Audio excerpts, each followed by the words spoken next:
ये जो स्थिति स्थिति हो रही है कि जहां सरकार नहीं बनती तो वहां तो सरकार जरूरी बन जाती है, ऐसा ऐसा लोग कहते हैं। जीते तो बहुत अच्छा, नहीं जीते तो भी हमारी सरकार बनेगी। महाराष्ट्र में अब आप 2.5 साल के बाद आप देख रहे हैं वहां पे क्या स्थिति, लगभग उन्हीं की सरकार है। और झारखंड के अंदर भी अगर ये स्थिति पैदा हो गई है कि हेमंत सोरेन आज नतमस्तक होने की स्थिति में है, तो ये क्या कहानी कहता है दरअसल, इसके पीछे पीछे क्या है?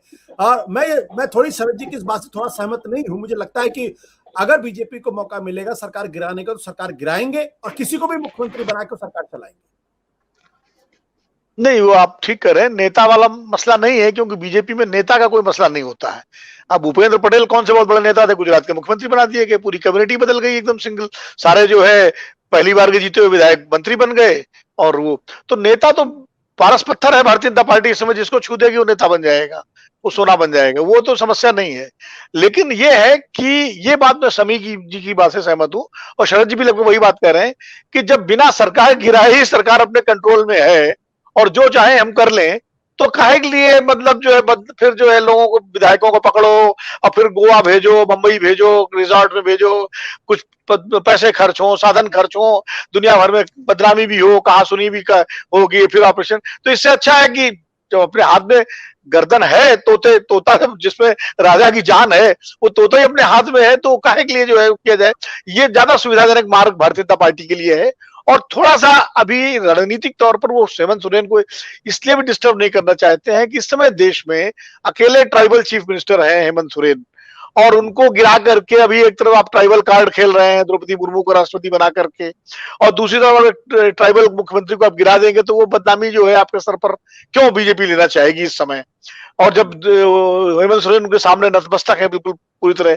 दरअसल हेमंत सोरेन की सरकार जिस दिन बनी थी उस दिन भी सरकार का जो सबसे कमजोर पक्ष था वो कांग्रेस पार्टी थी। हम लोगों को ये लगता था कि कांग्रेस पार्टी के 16 विधायक हैं, इनमें से कभी जो है 10-12 विधायक इधर उधर हो गए तो बीजेपी के लिए कोई मुश्किल नहीं है सरकार बनाना। जब महाराष्ट्र का गैप उन्होंने पूरा कर लिया, महाराष्ट्र में असंभव लगता था कि भाई शिवसेना की तरफ विधायक चले जाएंगे, कोई नहीं सोचता था। यही लगता था यार बीजेपी 106 है और सब मिला 113 पे है और 145 चाहिए तो इतना कहां कर पाएगी, यही राजस्थान के बारे में हम लोग सोचते हैं। लेकिन महाराष्ट्र के प्रयोग के बाद तो अब लगता है कि हो सकता है जिस दिन अगर तय कर ले तो तमिलनाडु की सरकार गिरा दें, चाहे उसमें कितने लोग हो। तो अब वो अगर आपको यही प्रयोग तो, लेकिन झारखंड की जहां तक बात है, झारखंड की सरकार कठपुतली सरकार अभी चलेगी। हेमंत सोरेन पूरी तरह से नतमस्तक है।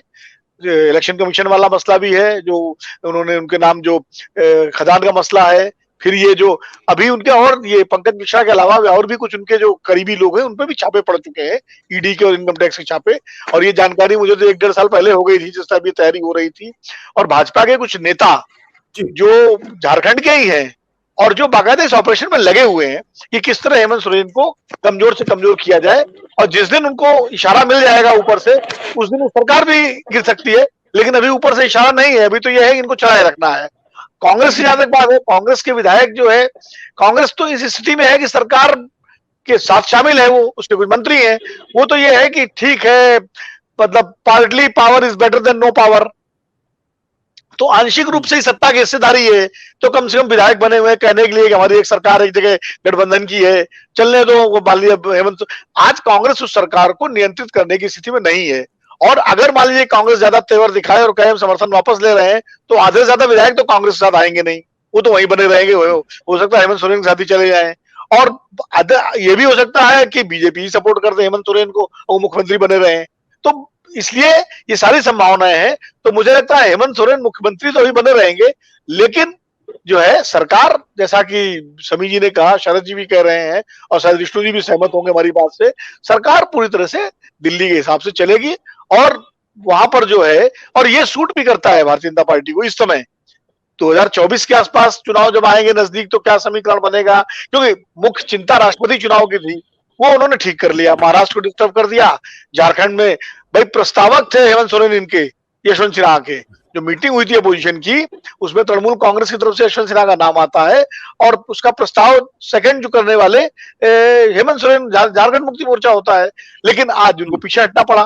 तो सही कह रहे हैं विष्णु जी कि जो संथाल और जो आदिवासी समुदाय है उसमें झारखंड से लेकर के और बिहार और उड़ीसा तक भी गुरुजी की जो हैसियत है, शायद बिरसा मुंडा और सिद्धू कान्हू के बाद अगर किसी नेता की सबसे ज्यादा हैसियत है तो गुरुजी की है। आज भी तमाम उनको बराबर चाहे जो लगे हों, तो वो बहुत फर्क नहीं पड़ना था उनके ऊपर।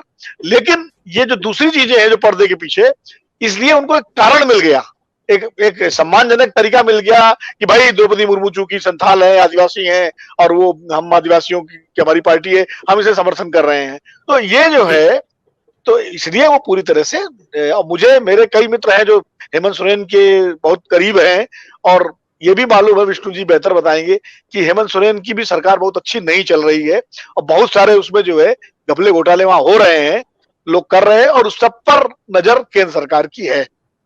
सत्य हिंदी का ऐप डाउनलोड करें गूगल प्ले स्टोर पर।